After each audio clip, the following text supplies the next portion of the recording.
गुड़िया बहुत समझदार चिड़िया थी। वो अपनी माँ की मदद करने का कोई ना कोई नया तरीका ढूंढती थी। माँ, आप इतने स्वादिष्ट पकोड़े बनाती हैं। आप मुझे पकोड़े बनाना सिखा दे। मैं घर के पास ढाबा लगाकर पकोड़े बेचा करूँगी। ऐसे मैं अपनी माँ की मदद कर सकूँगी। बेटी, ये बहुत मुश्किल काम है। कैसे तू सारा सारा दिन पकोड़े बेचा करेगी? माँ, मैं कर लूँगी, आप चिंता न करें। बस मुझे पकोड़े बनाना सिखा दे। फिर गुड़िया अपनी मम्मा से पकोड़े बनाना सीख लेती है। गुड़िया की एक सहेली थी जो गुड़िया के पड़ोस में ही रहती थी। जब गुड़िया की सहेली गुड़िया से मिलती है तो गुड़िया उसे बताती है, सहेली, मैं कल से अपने घर के पास ठेला लगाकर पकोड़े बेचा करूँगी।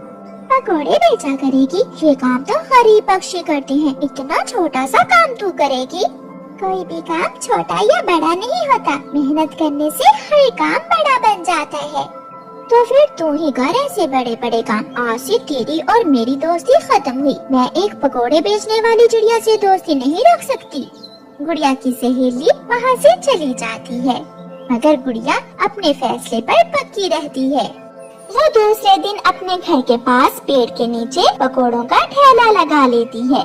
कुछ ही देर में गुड़िया के पकोड़ों की खुशबू पक्षियों को खींच लाती है और वहाँ भीड़ लग जाती है। मुझे पहले दो पकोड़े, मैं पहले आई हूँ। मैं पहले आई हूँ। लूसी आंटी और हरियाली तोती, आप सब चिंता न करें, पकोड़े सबको मिलेंगे। थोड़ी देर बाद गुड़िया की सहेली मीना वहाँ से गुजरती है और गुड़िया उसे आवाज देती है, मीना सहेली, आओ पकोड़े खा लो। खबरदार, जो फिर कभी मुझे सहेली कहा तो मेरी तेरी दोस्ती खत्म हुई। अब दोबारा मुझे आवाज न देना। मीना गुस्से में वहाँ से चली जाती है।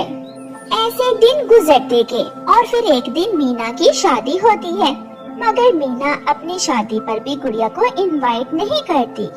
मम्मा, आज मेरी सहेली मीना की शादी है। उसने मुझे बुलाया तक नहीं, मगर मैं गिफ्ट लेकर उसे शादी की शुभकामनाएं जरूर देने जाऊंगी।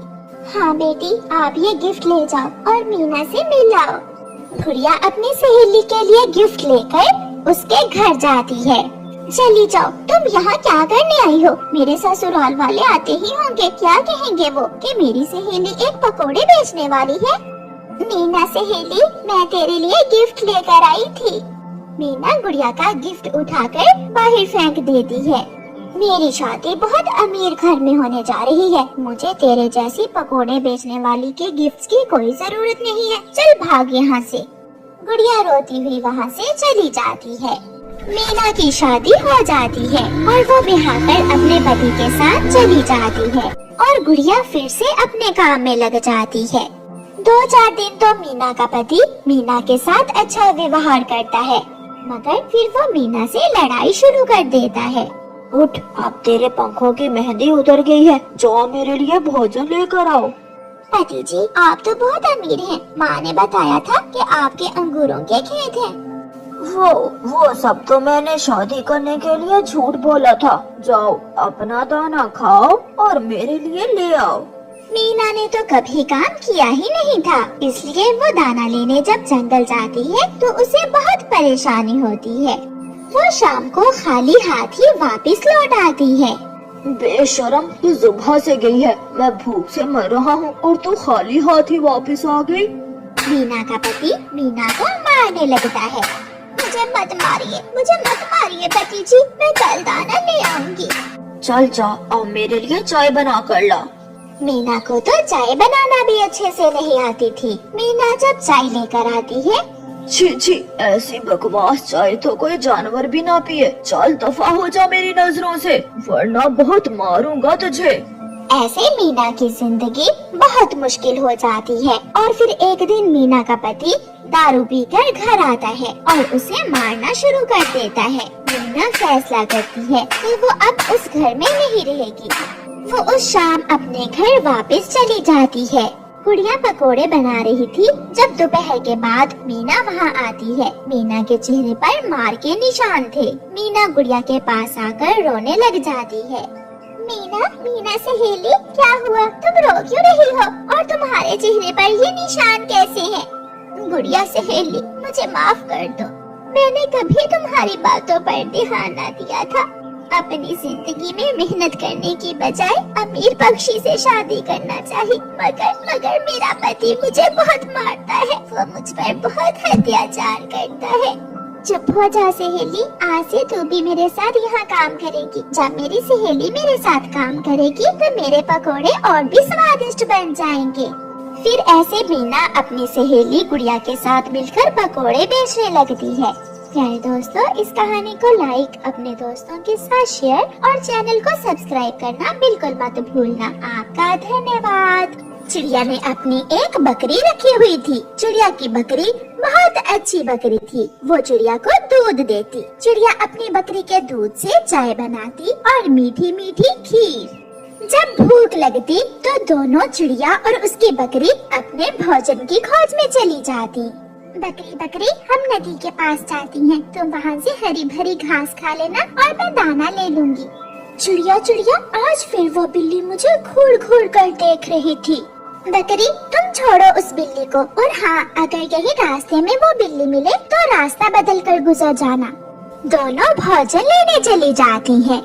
वो काली बिल्ली गोरी कव्वी की थी। जैसी गोरी कव्वी ऐसी ही गोरी कव्वी की बिल्ली थी। म्याऊं, म्याऊं, मालकिन, मुझे भूख लगी है। म्याऊं। तुम बिल्ली हो, किसी का भी भोजन चुरा कर खा सकती हो। जाओ और किसी के घर से कुछ चुरा कर खा लो। मैं तो चली अपना दाना लेने। वो बिल्ली घर से निकलती है। वो सीधी तोते के घर में जाती है। तोता घर पर नहीं था। बिल्ली तोते का अमरूद खाती है और म्याऊं म्याऊं करती हुई वहाँ से भाग जाती है। रास्ते में जाते जाते गोरी कव्वी की बिल्ली को फिर से भूख लग जाती है। म्याऊं, ये घर चिड़िया का है और मेरी मालकिन गोरी कव्वी को चिड़िया बहुत बुरी लगती है। मैं आज चिड़िया के घर से भी भोजन चुरा लेती हूँ। मालकिन बहुत खुश होगी। म्याऊं। ऐसा सोचकर गोरी कव्वी की बिल्ली चिड़िया के घर में जाती है और चिड़िया का रखा हुआ सारा ही दूध पी लेती है। जब गोरी कव्वी की बिल्ली चिड़िया के घर से निकल रही थी तो चिड़िया की बकरी उसे देख लेती है।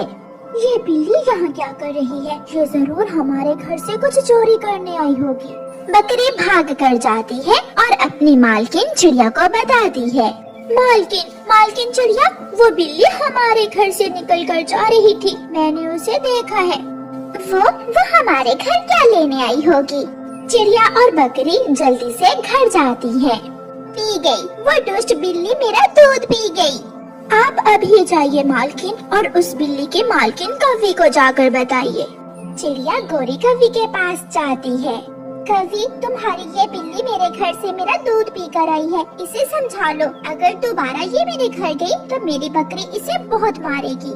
अरे, झूठ मत बोलो, मेरी बिल्ली तो सुबह से घर में ही है। म्याऊं, म्याऊं, मालकिन, ये चिड़िया झूठ बोल रही है। इसकी बकरी बहुत कमजोर है और ये मुझे देखकर जलती है, इसलिए तो ये मुझ पर झूठे इल्जाम लगा रही है। म्याऊं, म्याऊं। तो ठीक है काली बिल्ली, अगर तुम दोबारा मेरे घर आई तो जिंदा बचकर वापस नहीं आओगी। चिड़िया चली जाती है। बिल्ली, सच बताओ, दूध किसने पिया था? म्याऊं, मैंने ही दूध पिया था मालकिन। म्याऊं। मुझे पता था ये काम जरूर मेरी शरारती बिल्ली का ही होगा। अच्छा, अब दोबारा उसी चिड़िया के घर न जाना, वरना वो चिड़िया तुझे रंगे हाथों पकड़ लेगी। म्याऊं, मैं भी आपकी बिल्ली हूँ, मैं कभी पकड़ी नहीं जाऊंगी। म्याऊं, म्याऊं। मालकिन, अगर वो बिल्ली दोबारा हमारे घर आई तो मैं अपने सींग मार कर उस बिल्ली को मार दूंगी। नहीं बकरी, मैंने उस बिल्ली को सबक सिखाने के लिए उपाय सोच लिया है। चिड़िया अपने दूसरे पड़ोसी कबूतर के पास जाती है। कबूतर के पास एक कुत्ता था जिसका नाम टॉमी था। कबूतर भैया, क्या आप अपना टॉमी मुझे एक दिन के लिए दे सकते हो? हाँ चिड़िया, मगर मेरा टॉमी बहुत गुस्से वाला है। इसे चोरी पसंद नहीं है। ये अपनी चीजों की अच्छे से रखवाली करता है। कबूतर भैया, मुझे भी टॉमी से एक बिल्ली को पकड़ना है और मुझे विश्वास है टॉमी ये काम बहुत अच्छे से करेगा। चिड़िया कबूतर का टॉमी अपने घर ले जाती है। दूसरे दिन चिड़िया अपनी बकरी का दूध निकालती है और दूध निकालकर टॉमी के पास रख देती है। टॉमी टॉमी, ये दूध कोई ना चुराए, मैं और मेरी बकरी बाहर जा रहे हैं। मालकिन, अब मजा आएगा उस बिल्ली की बच्ची को। ऐसे दोनों बकरी और चिड़िया वहाँ से चली जाती हैं। गोरी कौवी की बिल्ली भी घर से निकलती है। उसके मुंह तो चिड़िया की बकरी का दूध लग चुका था। गोरी की बिल्ली सीधी चिड़िया के घर जाती है और इधर उधर देखकर चिड़िया के घर में घुस जाती है। दूध के पास बैठा हुआ टॉमी बिल्ली को देखकर गुस्से में आ जाता है और बिल्ली पर हमला कर देता है। फिर क्या था, बिल्ली आगे आगे और टॉमी पीछे पीछे। टॉमी बिल्ली को भगा भगा कर थका देता है। म्याऊ म्याऊ, मर गई। ये चिड़िया के घर में टॉमी कहाँ से आ गया? टॉमी, मुझे माफ कर दो, मैं फिर कभी चिड़िया के घर नहीं जाऊंगी। म्याऊ म्याऊ। ऐसे गोरी की बिल्ली को चिड़िया मजा सिखाती है। प्यारे दोस्तों, इस कहानी को लाइक, अपने दोस्तों के साथ शेयर और चैनल को सब्सक्राइब करना बिल्कुल मत भूलना। आपका धन्यवाद।